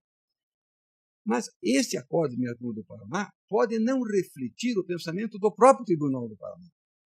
Pode ser que as outras turmas todas do tribunal pensem diferente desse acordo que foi indicado como paradigma. Então, o que é que se passou a exigir? Que os tribunais, então, efetivamente dessem cumprimento à regra legal que determina a uniformização, para que, por princípio, o recurso de revista fosse calcado em jurisprudência sumulada do tribunal, não mais de órgão fracionário, mas que refletisse realmente o pensamento majoritário que fosse. E aí veio uma frase enigmática da lei, na época, que fui examinar, acabei escrevendo um opúsculo sobre a lei, e que dizia suma ou jurisprudência ou tese prevalecente. O que é que se deve entender por esse misterioso tese prevalecente? Então, pela conclusão que cheguei, o que vejo parece que os tribunais aceitaram. Se não houver quórum para a edição da súmula, mas houve uma votação majoritária. Esta é uma forma de jurisprudência prevalecente. A partir daí, então, claro, os tribunais, depois vem todo o sistema, né, que nós vamos ver, por exemplo, aqui eu vou fazer uma leitura para os senhores rapidamente, isso não está na tela, artigo, vamos ver aqui, 927. Artigo 927 do Código de Processo Civil. Os juízes e os tribunais observarão. Norma impositiva. Salto o inciso 1, salto o inciso 2, 3, aqui. Quinto, a orientação do plenário ou do órgão especial ao qual estiverem vinculados. Isso quer dizer súmula. Artigo 9, o juiz observarão. Portanto, não é recomendação, é imposição. Artigo 927, perdão, 927, parágrafo 5º. E depois vai mais aquela ideia também que presente de fazer com que haja acatamento à súmula, haja acatamento a acordo emitido em julgamento de recursos repetitivos ou em demandas de resoluções repetitivas, haja acatamento a acordo em assunção de competência. Então, o que se percebe é uma ideia de centralização e de imposição das decisões. Sob esse aspecto, perde o magistrado, pode ser que ganhe o jurisdicionado. Não sei se fui claro. Há pouco eu falava de súmula. A súmula, anteriormente a tudo isso, a ninguém e a nada obrigava. Acatava quem quisesse, não havia consequência. Várias súmulas foram, como eu falei há pouco, olímpicamente ignoradas, porque não refletiam, né, o melhor entendimento sobre a matéria. Mas com essas modificações todas impostas agora, o que se verifica? A ideia é uma ideia de imposição. Todos têm que acatar a súmula, têm que acatar acordo emitido em incidente de resolução de demandas repetitivas, tem que acatar acordo emitido em incidente de assunção de competência, impositivo. Para o magistrado em si, designadamente de primeiro grau, ele perdeu muitas liberdades. Ele é hoje comprimido por uma série de imposições que vêm do CPC e não da CLT necessariamente. Ganhou quem? Talvez ganhe o jurisdicionado, porque o argumento que levou a isso era a segurança jurídica. Eu podia mais ter oscilação. Eu, sem provocar muitas polêmicas, de memória, eu, no livro que escrevi, alego a inconstitucionalidade do Código do Processo Civil, quando determina que no julgamento das demandas repetitivas, todos têm que acatá-la, em todos os processos no Supremo têm que ser aplicadas, ou no de assunção de competência. Arguo dizendo que aplicar-se-á não só processo presente, até do futuro. Eu não vou narrar tudo aqui, mas o que eu digo é o seguinte: quando se quis que um ato da jurisdição fosse impositivo, foi-se modificar a Constituição da República. Artigo 103A, súmula vinculante. Foi preciso ir à Constituição para criar algum pronunciamento jurisdicional de efeito vinculativo geral e abstrato. Mesmo quando se tentou, porque a gente tem conhecimento disso, tentou-se atribuir aos tribunais superiores, inicialmente, a mesma prerrogativa de editar súmulas de caráter vinculante. A relatora, na época, considerou inconstitucional. Era uma relatora de São Paulo, Zelaye, achou que era inconstitucional fazer-se isso por lei infraconstitucional, etc. Então, o que acontece? Se para editar-se uma súmula de caráter vinculante teve que se modificar a Constituição da República para atribuir essa competência ao Supremo, eu não posso admitir que, por norma infraconstitucional, se torne obrigatória, impositiva, um pronunciamento do tribunal sem que tenha autorização constitucional. Porque, senão, não precisaria ter mudado a Constituição para fazer súmula vinculante, valia uma lei infraconstitucional. Atribuição do Supremo. O Supremo não alterou-se porque se entendeu pela repercussão, por aquilo que representava. Eu acredito que ninguém vai dar atenção para a minha arguição. Né? Vai todo mundo acatar, mas não, está lá, registro histórico. Eu entendo que são inconstitucionais essas duas normas que obrigam a acatar todos os processos, até processos futuros. Mas qual foi o objetivo disso? Uniformizar decisões, evitar recursos, né? Tentar praticamente. Uma coisa curiosa, o nosso sistema sempre foi o nosso sistema da civil law, não da common law. Uma das características da common law não é só o costume, é o precedente. E nós que somos da civil law, estamos agora trazendo os precedentes também, que é uma característica do sistema que não é nosso, é da common law. Então, está meio embaralhado, tá? Está faltando uma certa identidade ideológica para o nosso sistema processual. Afinal, o que queremos ser? Imagine se eu estou falando isso do processo civil, que é velha de mais de 100 anos. Imagine a CLT, que nem sequer tem uma casa própria ainda, não tem nem código de processo para ela. Está totalmente atônita, perdida. E é natural, então, que como hoje, muitos assuntos, como vamos fazer isso? Acho que não se aplica, que se aplica. Enquanto não tivermos um código próprio, uma roupa feita para o nosso corpo, nós vamos ficar vivendo o drama das alterações do CPC e que nós temos aqui que nos debruçar sobre se aplica, não se aplica, surgem. E isso, na prática, vai surgir muito incidente. Agora, por exemplo, no Rio Grande do Sul, fui 2 vezes agora, recentemente. Lá, por exemplo, o incidente de uniformização de jurisprudência. Não. Por quê? Porque o que eu faço? Qual era, me permita uma digressão aqui, o que os juízes sempre fizeram. No passado, eu dizia o que os juízes fizeram, né? Fazia parte do magistratura. Então, eu dizia o que fizeram, o que fazer. Vinha a informação de que o devedor não possuía bens, depois de todas as tentativas, etc. Tá? Bem, descobria, sei lá, um sócio, só fosse sócio gerente, sei lá, um sócio qualquer, né? Que participou da sociedade, da reanação, o juiz determinava a penhora de bens do sócio. Então, primeiro se penhorava, aí o sócio vinha, com embargo terceiro, embargo de execução, com exceção de pré-executividade, e viria para discutir, mas depois de sofrido já a apreensão de bem. Isso sempre foi a praxe de trabalho. O que faz o CPC hoje, no incidente de desconsideração da pessoa jurídica? Primeiro, retira do magistrado a possibilidade de suscitar um incidente. Só a parte do Ministério Público. E onde fica o 765 da CLT? Que dá ampla liberdade do juiz de trabalho na direção do postado. Já choca por aí. Segundo, suscitado o incidente, o juiz já tem que praticar 2 atos. Né? O primeiro deles é suspender o processo e, em seguida, comunicar ao distribuidor. O juiz de trabalho não suspendia o processo. Só há um caso que o processo de trabalho manda suspender. É na exceção de incompetência. Ali manda suspender. Não manda suspender, fere o princípio trabalhista. E mais, o que o CPC diz? Ou sócio será citado para em 15 dias se manifestar. Há um contraditório prévio. Depois será feita uma audiência de instrução. Depois será uma decisão interlocutória recorrível por agravo de instrumento. É totalmente diverso do que a praxe trabalhista construiu. Então, no Rio Grande do Sul, quando estou vindo lá, Santa Maria, tudo envolvendo essas questões. O juiz lá mandou penhorar direto os bens de um sócio, demonstração de riqueza, desfilando na cidade, os carros importados e os trabalhadores da míngua lá, mandou penhorar. Mandado de segurança, onde tem direito líquido, certo, agora, primeiro, de ser citado sócio, certo, que é o contraditório prévio. Então, o CPC traçou um procedimento conveniente a ele, mas que, pela praxe trabalhista, e ninguém, é uma hipocrisia também nós negarmos o processo da praxe.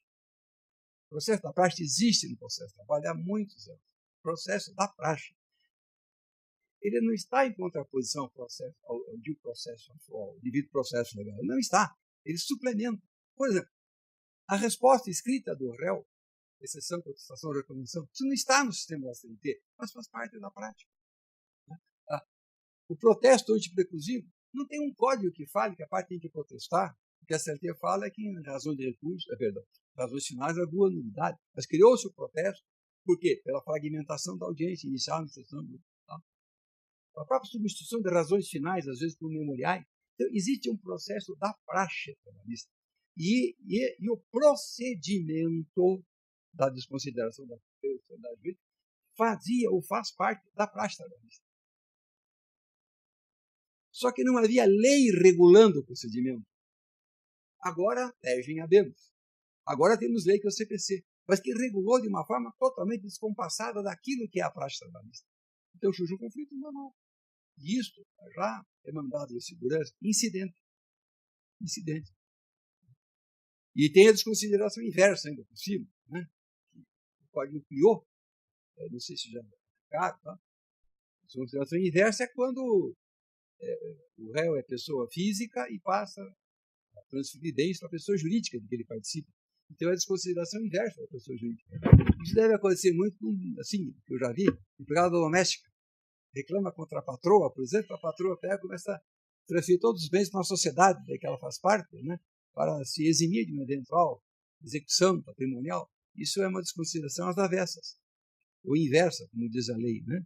Isso surgiu no processo civil, nas ações de alimentos.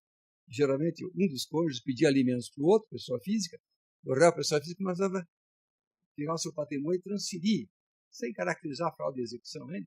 E ficava sem bens nenhum. Então se entendeu que era uma desconsideração inversa. Ou seja, penhora-se os bens da pessoa jurídica como se fossem da física. É o contrário, não é? Então, e isso tudo o CPC trouxe, mas regulou de um modo assim, excessivamente democrático.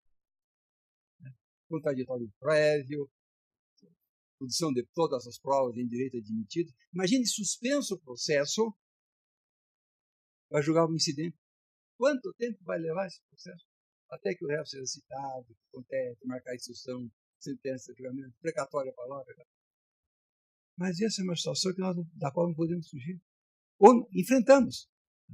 Então, como notícia, magistratura de primeiro grau, em geral, não posso falar, não falo só do Paraná, que já fui a várias regiões, Minas, Alegre, Amazonas, não sei mais. A magistratura de primeiro grau se rebela e não aplica o incidente de desconsideração de pessoa jurídica. Conquanto a instrução normativa 39 diga que é aplicável. Conquanto diga. Então é uma fase de correlação de forças, né? A magistratura de primeiro e segundo grau e o TST do outro grau. Mas então está. Recurso de revista. Agora vamos voltar ao que estávamos.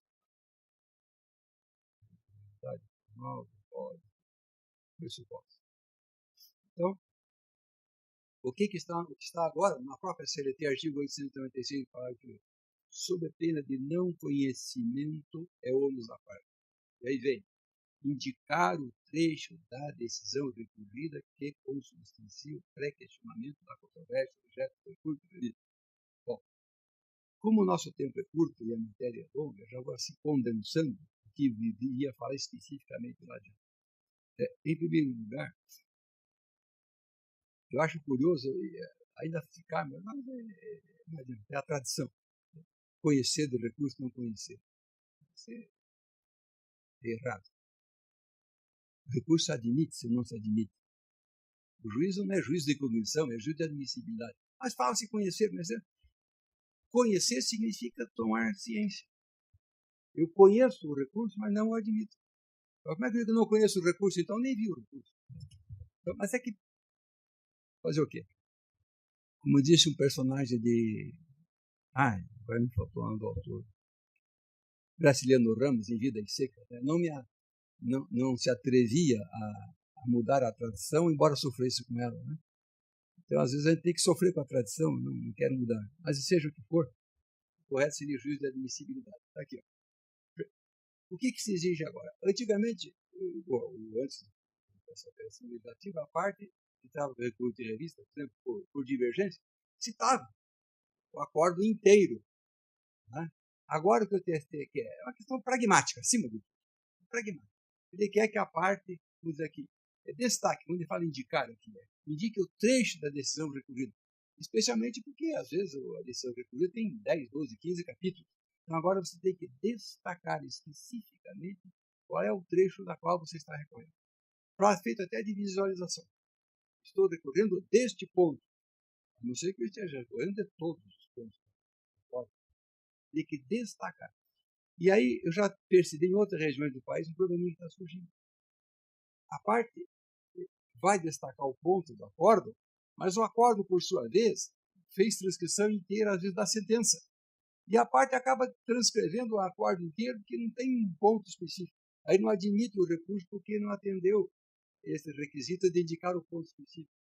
Mas não dá para separar, porque o acordo ele vem falando um trecho, aí ele incorpora a sentença, incorpora outro. Então, há casos, e isso é tormentoso, exatamente para as vistas, de você entender se este requisito aqui está atendido ou a parte não o atendeu e transcreveu todo o acordo. É claro que há situações que dá para perceber nitidamente que a parte transcreveu o acordo inteiro, mas não delimitou. Ele tem que dizer do que, qual é o capítulo do acordo que ele diverge. Porque as minhas razões de recurso de revista têm que estar articuladas com um momento específico do acordo. Se houver esse momento dentro que o acordo afirma alguma coisa com a qual eu não concordo, então, olha, é uma espécie de cotejo. Hoje em dia até tenho sugerido, pessoal, fazer recurso de revista fica uma coisa meio de modelo. O acórdão regional disse isso. Copia. Só trechinho. Todavia, combate. Trecho, combate. Percebe? Para o lado mais fácil é ir passo a passo. Assim como se fazia na contestação, em vez de ficar contestando genericamente, pega cada pedido inicial, aviso prévio, contesta. 13º, contesta. Essa especificidade que se quer. Não se quer mais recurso de revista, estou recorrendo, porque não sei o que, de que capítulo exatamente, de que ponto, de que argumento está recorrendo. É isso que se quer. É claro que entre a teoria e a prática há uma distância muito grande. Mas a ideia é que a parte, então, seja pragmática, especifique o ponto que ela está, do qual está divergindo. Esse é o primeiro requisito. E mais. Assim, por quê? Porque não me esqueça que aqui está se falando que consubstancia o pré-questionamento. Consubstancia o pré-questionamento. Bom, vamos voltar um pouco para misturar um pouco mais aqui pela frente. O pré-questionamento, na verdade, surgiu na jurisprudência do Supremo e depois se alastrou para os tribunais. Na verdade, o TST, desde sempre, usou um discurso para justificar o pré-questionamento. Que sem o pré-questionamento não se poderia saber se o tribunal do qual se recorre adotou tese sobre o assunto específico. Então, eu tinha que pré-questionar. O que passou a acontecer com o tempo? Bom, o próprio TST dita na súmula 297, exigindo que a parte ofereça embargo de declaração para pré-questionar o tema sob pena de preclusão. E muitas vezes a parte oferecia embargos declaratórios, no caso seria o acordo. E o relator e a turma diziam, olha, não tem nada a julgar. A parte entrava com recurso de revista alegando negativa de prestação jurisdicional. E o TST começou a receber uma enxurrada de recursos calcados em negativa de prestação jurisdicional, porque o regional não julgou, não apreciou os embargos declaratórios, não tem nada para suprir, não há omissão, não há concessão, não há nada e tal. Mas não se pronunciou, né, sobre o objeto dos embargos. E o TST viu-se, então, assim, engolfado por uma série de recursos negativos de prestação. Em alguns casos, o TST dava provimento ao recurso, devolvia os autos para o regional julgar os embargos. O que o TST fez? Tentou uma solução que, para mim, com todo respeito, foi desastrosa. Porque negou todo o discurso que fazia até então. Disse o TST o quê? Olha aqui, súmula 297, 3. Só ler o inciso 3. O que está dito aqui é o seguinte: basta que a parte ofereça embargo de declaração, ainda que o órgão não julgue, a matéria está pré-questionada. Mas de onde fica o discurso de que sem pré-questionar não se sabe se adotou tese ou não? O que o TST está dizendo agora é que basta oferecer embargos de declaração para que está pré-questionado, ainda que não esteja pré-questionado. Quer dizer, ele se desdisse. Se o senhor acompanhar a manifestação do TST ao longo dos anos, e o discurso para sustentar, o próprio ministro Marco Aurélio, que hoje está no Supremo, quando estava no TST, era um dos que defendiam a necessidade de pré-questionar. Em tese, até posso concordar, tinha que explicitar. Mas depois o TST, para livrar-se das alegações de negativa de prestação nacional, não. Basta oferecer embargo declaratório, leia o senhor agora, sobre o qual se omite o tribunal de pronunciar tese, não obstante. Mas e como o TST vai poder julgar esse recurso de revista se não houve pré-questionamento? Houve apenas uma tentativa. E onde fica o discurso? Percebe? Então, alguma coisa está desarticulada aí no reino da Dinamarca. Não está fechando. Eu acho que o TST deu ensejo a uma nova modalidade de pré-questionamento. Simplesmente oferecer embargo declaratório. Sem julgar. Ofereceu o protocolo no prazo, acabou. E aí? Como o TST vai saber se eu pré-questionei ou não? Eu acho que conspirou contra ele mesmo, vai ter dificuldade depois. Ele vai ter que deitar-se na cama que fez. Se ele diz isso, vai ter que descobrir onde é que estava explícito o tema. Enfim. Bem, pré-questionamento. Aí vem, eu citei só como referência algumas orientações jurisprudenciais, a 62, de que tem que pré-questionar, mesmo que se trate de competência absoluta, né? A 118 aqui, olha, tá vendo? Se tiver tese explícita, necessária, o dispositivo legal para pré-questionar. Claro, se tem tese explícita, não tem que pré-questionar. Inexigível a 119 é quando nasce na própria decisão, na própria sentença, o acordo, quer dizer, viola a norma. Né? Por exemplo, extra petita, ultra petita, aí não precisa pré-questionar. A 151, aqui, se o Tribunal Regional não usa argumentos próprios, simplesmente reproduz a sentença para dizer que a mantém, né? Aqui se entende que não há pré-questionamento. Aliás, uma das coisas erradas é quando os tribunais, ao negar provimento ao recurso, mantenham a sentença. Como manteve? A sentença desaparece com o acordo. Não dá para manter a sentença. Não manteve coisa alguma. Tanto que se houver rescisório agora, o acordo não é da sentença. Então, a sentença, com o acórdão, desaparece. O acórdão substitui automaticamente. Então, não é correto dizer-se, ainda que seja prático, mantenha a sentença, mantém-se. Não manteve coisa alguma. Substituir a sentença. Seja para confirmar os termos dela, seja para modificar. Mas substitui, não mantém. Bem. Item 2. Indicar de forma explícita e fundamentada contrariedade a dispositivo de lei, de súmula ou de orientação jurisprudencial do TST que conflite com a decisão regional. Então, aqui cabe à parte, no seu recurso de revista, aqui indicar de forma clara, explícita e fundamentada onde reside a contradição, a contrariedade da decisão regional com lei, com súmula, tem que mostrar. Eu não acho isso um tanto exagerado, apesar de ser difícil na prática identificar. que é um recurso de natureza extraordinária.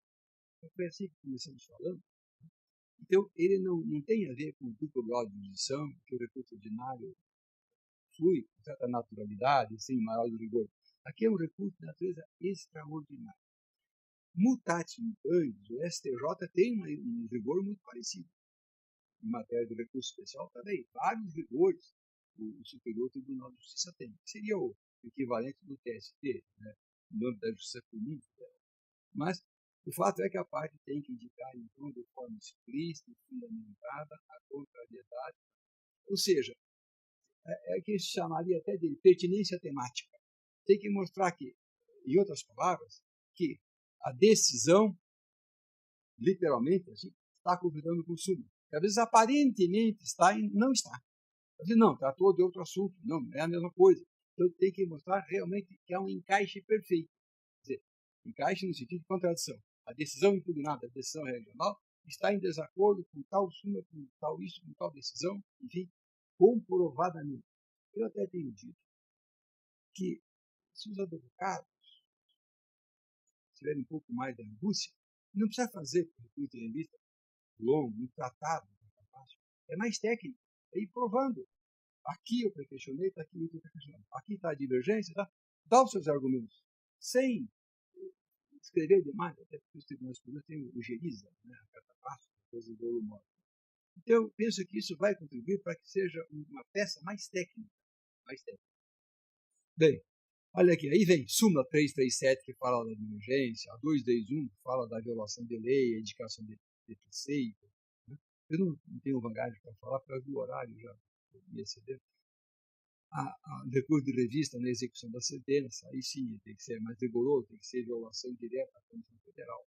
E o terceiro requisito do recurso de revista, tudo extraído da CLT 896, expor as razões do pedido de reforma, impugnando, preste atenção no vocábulo todos, aí que está a chave, impugnando todos os fundamentos jurídicos da decisão recorrida, inclusive mediante demonstração analítica de cada dispositivo de lei da Constituição. Ou seja, se eu digo que o acórdão lá, notem que eu já prequestionei, de que o acordo violou o artigo X da Constituição, Y do CPC e outro, eu tenho que pegar cada norma legal que eu invoquei e provar que o acordo violou.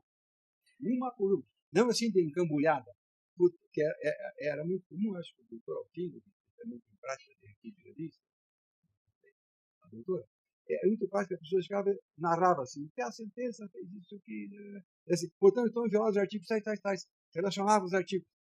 O que agora não se admite. O que se quer agora é que, artigo por artigo, seja confrontado com a decisão. Mostrar especificamente, não de modo genérico. Portanto, o acordo violou o artigo 5º da Constituição, inciso 2, inciso 54, 55, etc. Não basta isso, é preciso que se mostre passo a passo.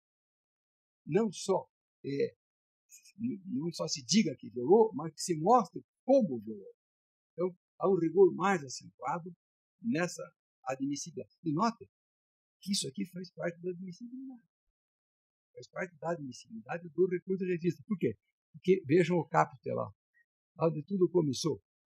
Sob pena de não conhecimento. Tudo isto, tudo são pressupostos para a admissibilidade do recurso de revista. Quer dizer, eu imagino o trabalho, tudo, o pessoal de gabinete, tem para examinar tudo isso. Bem, mas não é só. Vejam, senhores, eu cito aqui esta súmula 337 do TST, que deve ser conhecida dos senhores que trabalham em gabinete, da presidência, já trazia alguns requisitos para a comprovação, por exemplo, de divergência. Já havia um rigor à súmula 337, básica sobre lei, me poupe só que a garganta começa a trabalhar. Vejo todos os rigores que a súmula 337 traz para o recurso de revista. Juntar a certidão, uma cópia autenticada da forma, citar a fonte oficial, transcreva as razões, etc. Antigamente as pessoas só transcreviam ementas, né? E então transcreve todo o acordo, indicar a fonte. A todos estes rigores aqui são aplicáveis ao recurso de revista. Violação, súmula 221. tem que indicar expressamente o dispositivo de lei da Constituição tido como violado. Enfim, eu quero saltar para o final. Aí, o resto, agora aqui, tudo é recurso de revista. Tudo são, olha, tudo. Todos os recursos. Eu peço que os senhores deem uma olhada. São súmulas, então, na matéria nova, são todos súmulas. O que quero sintetizar é o seguinte: o recurso de revista hoje, para se saber, entre outras coisas, tem que passar por alguns dos pressupostos gerais, especialmente custas e o depósito preparo. A primeira dificuldade que o gabinete vai ter que enfrentar ao examinar o recurso de revista sobre a perspectiva da admissibilidade é na hipótese de o valor das custas serem insuficientes ou de nem sequer ter comprovante das custas. Aplica-se aí a regra do artigo 1007, mandando complementar, ou intima-se a parte para depositar em dobro. Não tem previsão no CLT para depósito em dobro. Né? Como ficará isso? E mais, o recurso, o depósito para o recurso, se o valor for insuficiente, faltarem reais ou centavos, se usarem, neste momento, a instrução normativa, se quiserem até fazer invocação expressa, será um pouco mais cômodo. Né? Poderiam aplicar com relação à súmula e não aplicar com relação ao depósito. Se a convicção dos senhores for outra, como seria a minha, eu não aplico nada da instrução normativa. Porque eu tenho que ser coerente. Como eu, como um escritor, um escrevinhador, como eu vou dizer, eu aplico a instrução normativa se eu estou arguindo a inconstitucionalidade? Eu não aplico, por esta razão. Agora, caso os senhores entendam que não há esse antagonismo constitucional por parte da instrução normativa, vocês ficam livres para aceitá-la no todo ou como quiserem. Eu, pessoalmente, não aceito. É claro que se fosse no exercício profissional da advocacia, trataria de alegar que se aplicaria a convenção. Mas como eu não advogo, não faço advocacia forense, não corro risco de entrar em contradição nenhuma. Depois disso tudo, de examinar esses requisitos, é verificar-se irregularidade de representação. Se tem procuração, se não tem. Aqueles casos de procuração com prazo fixo, que já venceu, embora tenha uma academia. Depois disso tudo, as pessoas vão examinar os pressupostos de administração efetivos, que são esses do artigo 896 do Código de Processo. Lembrando ainda da questão da divergência jurisprudencial, ou é súmula ou é a chamada tese prevalecente. Uma das duas. É claro que isso vai reduzir drasticamente o número de recursos de revista. Se nós analisarmos sua perspectiva, eu tenho uma posição, preciso dizer qual é, para fazer sentido. Eu não me rebelo contra rigores em matéria de recursos de natureza extraordinária contra a revista. Eu acho que basta um duplo grau de jurisdição. Porque eu já disse uma vez o seguinte: claro que a TST, uma das suas funções é de uniformizar a jurisprudência. Bem, eu já sou contrário à uniformização nacional. O resto dos regionais devem ter autonomia absoluta. Ah, mas e quadro de carreira? Aí, bom, para quem é São Civil Pública, aí, né? Então entra na capital, se o dono é nacional. Mas eu sou contrário a essa situação, porque o que nós precisamos, na verdade, e isso precisa ser dito, é prestigiar os pronunciamentos de primeiro e de segundo grau.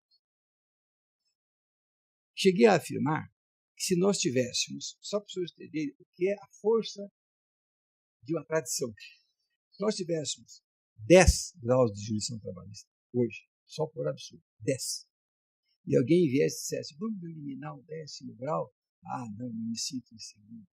É uma questão psicológica. Eu praticamente deixaria o TST só para grandes questões, não para a rotina, para o dia a dia. E digo mais aos senhores, talvez não saibam, eu estive no Rio Grande do Sul o ano passado, agora estive também, ou foi no começo do ano. E o assunto lá era a valorização das decisões de primeiro grau. Era um fórum. Eu fui convidado para participar. E eu gosto dessas coisas, né? Debates. E lá, um desembargador, que me surpreendeu assim, o ato dele, seria até elogiado, que em princípio seria contrário aos interesses dele, ele visando a contribuir para o tema central do evento, que era valorização de primeiro grau, apresentou uma proposta segundo a qual o voto, a sentença do magistrado já seria o primeiro voto. E indo o recurso ao tribunal, só 2 outros juízes, desembargadores, votariam.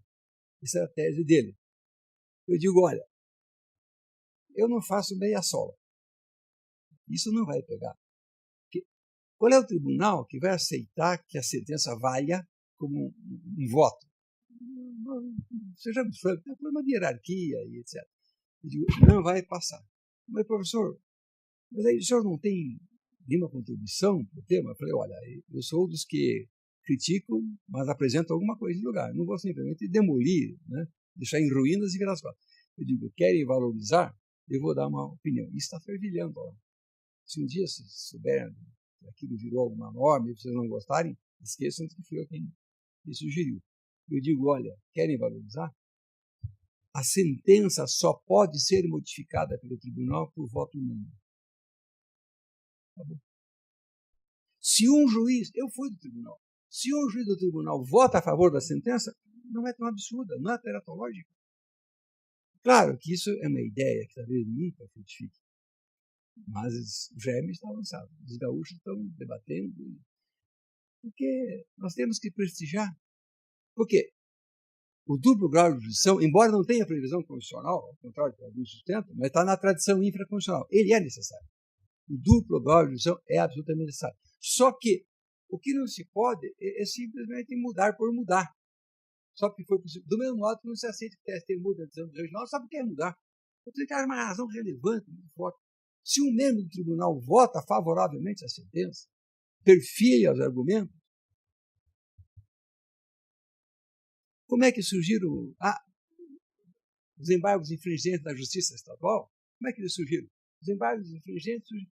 Aliás, me permitam encerrar, além falando, inclusive, de que não se aplica ao recurso ordinário o julgamento da apelação do CPC. Por quê? No CPC, como eu já comentei talvez aqui, a apelação agora faz-se assim. Se houver reforma sem ser unânime da sentença, não está concluído o julgamento. Tem-se que designar uma nova sessão em continuidade, para a qual serão convocados tantos quantos forem os juízes necessários para, em tese, mudar aquela decisão. Isso é um Deus nos acuda. Mas eles têm uma razão para isso. E aqui os nossos tupiniquins já queriam copiar alguns. Porque no processo civil, o que acontecia? Quando o julgamento da apelação não era unânime, caberiam embargos infringentes, que era para prestigiar os votos vencidos. Então, quando o julgamento da apelação não era unânime, 3-2, 4-3, de composição, não era unânime, cabiam embargos infringentes para um órgão especial para julgar a matéria. O que o CPC fez? Eliminou a figura dos embargos infringentes como recurso, mas trouxe o espírito para dentro da apelação. Então, agora, a apelação, se não for unânime, não tem embargo infringente. Mas o julgamento não está concluído. Vai-se para uma nova sessão até que haja o julgamento unânime. Então, eles eliminaram a figura formal dos embargos infringentes, mas o espírito trouxeram para dentro da apelação. E qual era a ideia? Prestigiar o voto vencido. Por quê? Porque se de alguma razão algum juiz votou a favor da tese, ela tem que ser, digamos, considerada de algum modo. E o que eu fiz na minha proposta? A sentença será modificada, né, só por decisão unânime. Pode ser só, talvez só em matéria de fato, decisão unânime. Matéria de fato, não matéria jurídica, matéria de fato. Quantas vezes nós vimos, nos tribunais, eles condenaram a pagar 2h30 por dia. O tribunal se matava, discutia, dava provimento, mandava pagar 2h25. Tudo isso, tempo, relator, 18. por miudez. Né? Já diziam os latinos, né? Aquila non captat musca. Ou seja, as águias não se preocupam em capturar moscas.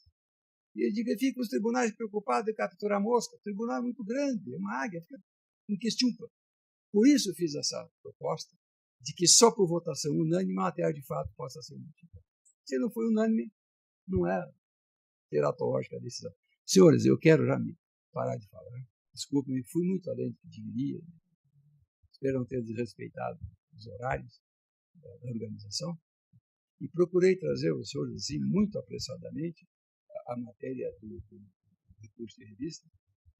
Procurei trazer, pensar os aspectos principais dentro do contexto geral dos pressupostos da admissibilidade e dizer aos senhores, então, sim, que a minha preocupação no momento, claro, imediata, é o que está acontecendo. É o Código de Processo Civil e seu impacto no processo de trabalho.